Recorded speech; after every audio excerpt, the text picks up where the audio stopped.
So, sorry about the abrupt end to part one of the John Deere compact tractor review. My phone ran out of space, so it shut off.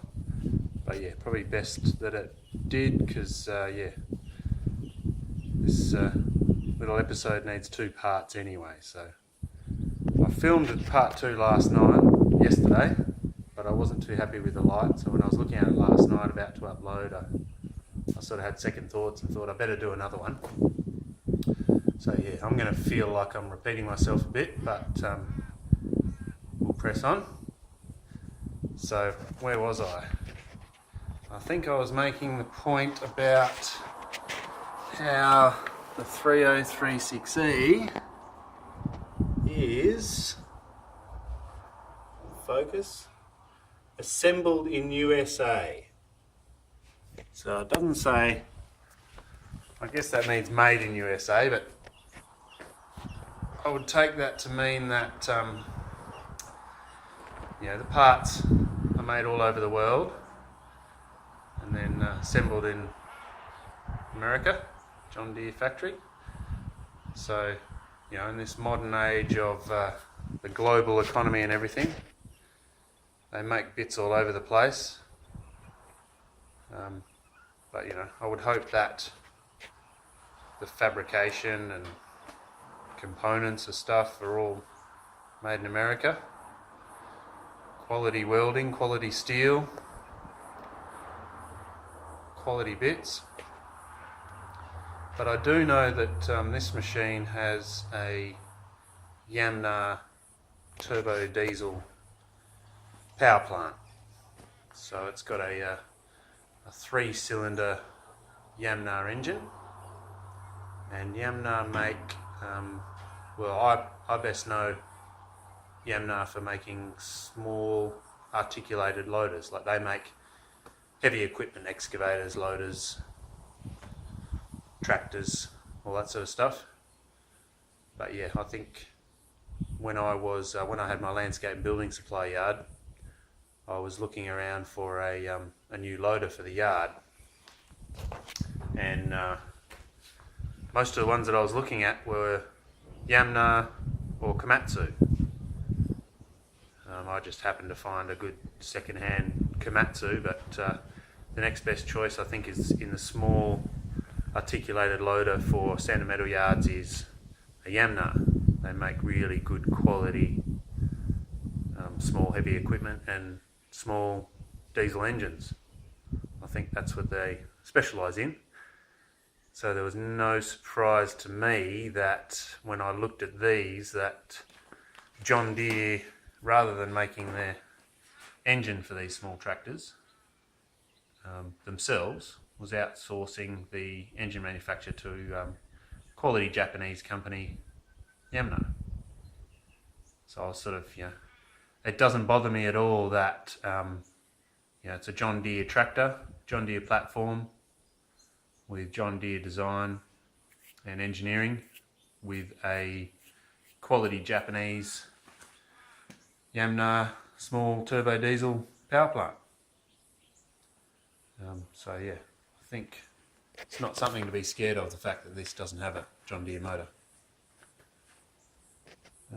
So yeah, the other thing that I wanted to just quickly show people was some of the little modifications I've made to this little tractor just to make it suit what I do.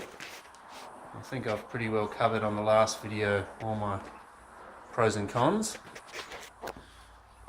but on this one I just wanted to just give people a quick look at the little modifications I've done to my ballast box on the back. I got this blade from, it came with my grapple bucket from Hymac. It was just a blade that they had added onto the front of the bucket. It was underneath, it was attached underneath here, just under there, stuck out a little bit further. But the bolts to hold it on, you can see the bolt holes there, they stuck up and protruded into the bucket. So it sort of made it a little bit difficult to scoop up logs. Logs just sort of caught on the bolts, the nuts, and just pushed along in front rather than just nice cleanly rolling into the bucket. So I took that off and I found a use for it. I found a use for it on the back of this. So what I do, I've got two holes, set of holes just there and there, and another set of holes there. So when I want to pull things around, have the tow ball on, have the bucket, the blade up high, and then this thing actually pulls out, and then with that out I can put these bolts through these holes, and I've got a little bit of a scraper blade, which is good for just keeping driveways smooth, or digging into the ground. If you want to sort of use the back of the tractor as an anchor point, you can dig that into the ground, and yeah, use this as an anchor point for pulling or diverting a winch or something like that. So yeah, this tow ball was the tow hitch that came with the tractor. It was mounted under there and it just slotted into there with a little pin. So all I did was cut a hole that size into the back of the ballast box, and then if you can see in here, drill the hole in the bottom of the ballast box and the pin goes through. So yeah, now I've got a tow ball on the back of the tractor that I can actually lift up and down. So, you know, there it's fixed, you got to back up and you got to move the trailer, whatever, onto the ball, whereas this you can just back up, lift up, pop it onto the trailer. So, you know, it's not very heavy duty, so I wouldn't go towing any big trailers out on the road or anything, but it's just perfect for around the farm, you know, moving trailers around the farm. My splitter, taking my splitter up to the wood heap and splitting some firewood. Just, yeah, really handy. Got to have a tow ball you can lift up and down. So yeah, just some anchor points here, just some little eyes that I bought. Another thing I've done is got my chains for dragging logs around the place. So I chain out here. There's the end of it. These work well as a bit of a fair lead. I've only tried this out a few times, but it seems to work.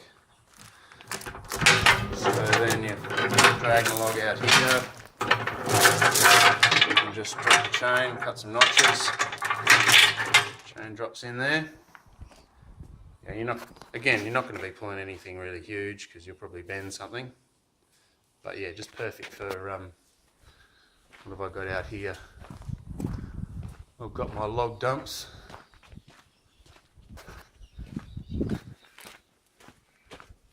Log dumps out here, so I can select a log, pull it out the end of the pile with the tractor, and then pick it up with the gripper bucket, take it up to the mill. The system seems to be working well. So yeah, and then what this blade does is that acts as a little stopper for the log as well. Log's not going to roll and bash into the tyre or, you know, damage the ballast box. God forbid hit anything else. So yeah, it's a little hack I've done to the ballast box. Literally hacked it. Alright, so the other thing that I've done is just covered over all this third function stuff.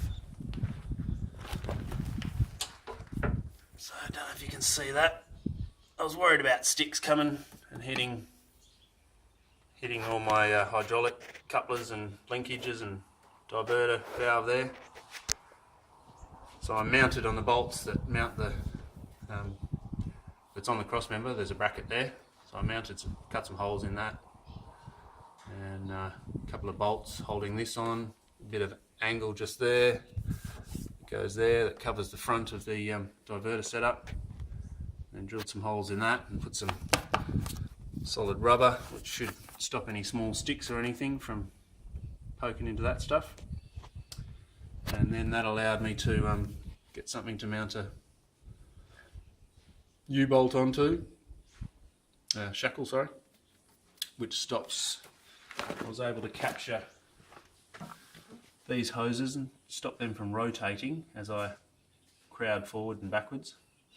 I did actually go through a couple of couplers fairly quickly when I first had this, because that was rotating. The couplers were rotating as you tilted forwards and back, and it wore out the seals in the coupling. So yeah, in order to stop that, I'll put this here, which stops it, captures the hoses and stops them from rotating. And then when you want to take the bucket off, just undo that.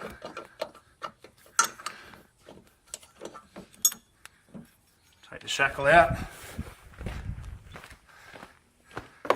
The shackle and the handy little box, and then pop it off. All good. So yeah, apart from my little dodgy dinky mesh that I'm trying out, that's about all I've had to do to this. Yeah.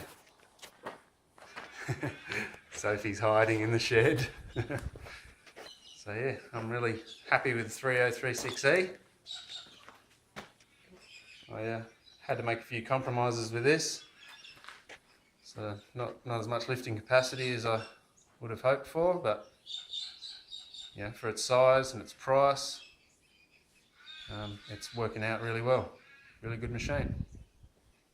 Oh yeah, just one thing I wanted to clarify from the last video. I think I talked about how I was looking at Avant. Yeah, the Avant was a really good machine, and I sort of discussed how for the price of an Avant, I got this and the trailer and the truck as well and the bucket. Yeah, I neglected to mention that, yeah, that was also including the trade-in on my old tractor. Because one of the problems with just getting an Avant was I have to have a tractor as well. So I do slashing work. Avant's not really set up for slashing.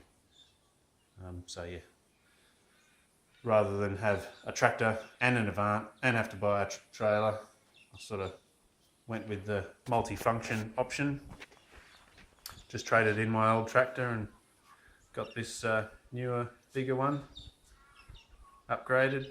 And I've still got all my old attachments for the old tractor. They all, John Deere, they all fit on this. Slasher, grapple, grader blade, GP bucket, post hole borer, forks, you know, all that stuff just went straight from my old tractor onto this one. And just a really good option rather than getting, you know, another machine. I will one day probably buy an Avant because they are an awesome little machine. But yeah, one day in the future, hopefully, if things go well. Alright, thanks for watching everyone, and yeah, I'll see you on the next vid.